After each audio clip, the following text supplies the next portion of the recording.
இந்த நாளைக்கு வந்து ஒரு கருத்து சொன்னோம். என்ன, ஒரே நேரத்தில் 9 கல்லூரி அடிச்சாங்க. ஆகா பரவாயில்ல, மாணவ பயணிகள் அறநிலைத்துறையிலிருந்து நிதி எடுத்து அந்த கல்லூரி ஆரம்பிக்கப்படும் சொன்னாங்க. நான் சொன்னேன், கல்லூரி ஆரம்பிப்பது அவசியம், அதுல எந்த மாற்று கருத்தும் கிடையாது. ஆனா அறநிலைத்துறையிலிருந்து நிதி எடுத்து கல்லூரி அமைச்சா மாணவர்களுக்கு தேவையான வசதி முழுவதும் கிடைக்காது. அறநிலைத்துறையிலிருந்து தான் அதுக்கு தேவையான நிதி ஒதுக்க முடியும். மாணவருடைய நலன் கருதி அதை அரசு கலை மற்றும் அறிவுத்துறையில கொண்டு வந்து சொன்னா அதுக்கு கண்ணுக்காக ஊக்குவிச்சு இந்த 2 நாளா விவாதம் நடக்குது.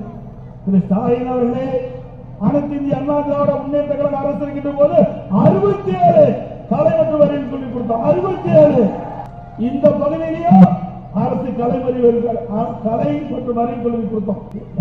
விழுப்புரத்தில் எங்களுக்காக கலை மற்றும்